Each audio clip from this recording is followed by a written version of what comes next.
A lot of exciting changes and upgrades coming with Orbit when it comes online. But I want to start by asking you each a question. Why do you live in a city? And I'm going to go out on a limb and guess that it's about connections, right? Connections to jobs, connections to people that you care about, your loved ones, your friends, connections to education and healthcare, and fun and entertainment. And as a city invests in different ways to connect, it's like a diversified investment portfolio.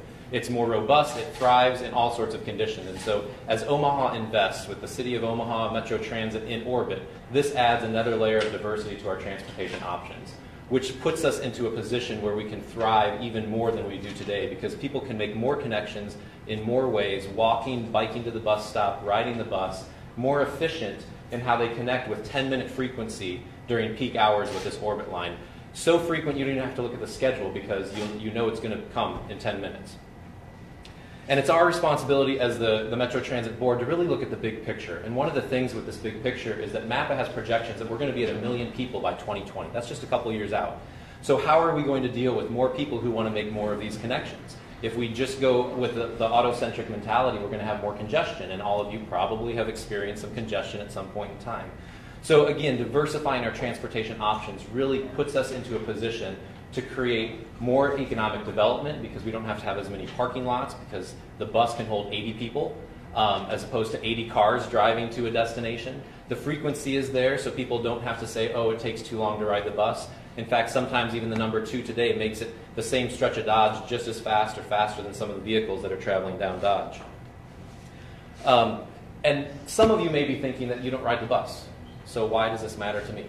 And that's okay, because the bus isn't for everybody, but the bus works really well for some people. And what we're finding in Omaha is businesses who invest in multimodal transportation plans for their employees are seeing anywhere from a 5 to 10% increase in people who are getting around town in different ways. And so this is Metro and the city's commitment to improving the way people can connect.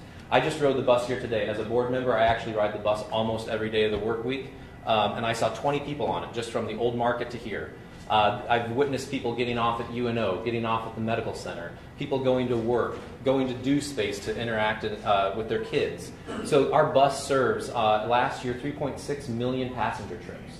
Can you imagine if all those trips were made by cars, what impact that would have on you if you're a driver? So just because you might not ride the bus doesn't mean that the system won't impact you in a positive way. It absolutely will, by reducing congestion for your commutes. And you might even hop on it one day and realize that it's faster for you. You can park at Westroads, you can park Midtown, you might, if you live in the corridor, you can walk there and hop on the bus. And as the mayor and Kurt mentioned, young professionals, they care about this when they talk about quality of life and choosing cities in which they want to live.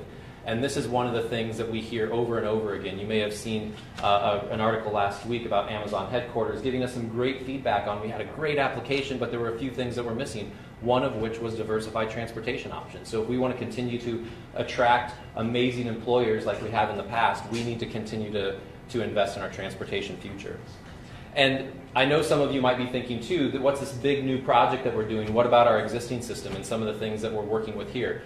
I'm happy to tell you today that we're going to replace 1/3 of our aging fleet this year. 38 new buses are coming online in the next 8 months, half of which are going to be clean fuel CNG, so low emission buses to connect people across our city. We're also replacing 50 of the bus shelters that you see around town with brand new shelters. We have 9 new CNG Mobi vehicles, one of which is going out on the road tomorrow. And wait for it, you're going to have GPS tracked buses. So you can get on your mobile phone and you can see where the bus is. You can program your regular stop and it'll give you a little ping with a geofence saying, hey, your bus is 10 minutes from your stop. You know that you need to leave your house or leave your office. So all of these technology improvements we're investing in our existing system to enhance and supplement the investment that we're making in this new line. So on behalf of the Metro Board, I want to thank our Executive Director, Kurt Simon, for having the vision and insight to pursue the Tiger Grant several years ago. I want to thank Mayor Stothert for her vision and support from the city to make sure that Omaha continues to be a thriving and growing city as we want to economically develop, connect people to what matters most to them. And I know that this has been a long, focused effort, and it's now finally coming together to create this connected, thriving Omaha so that everybody can make the connections in the way they choose. Thank you.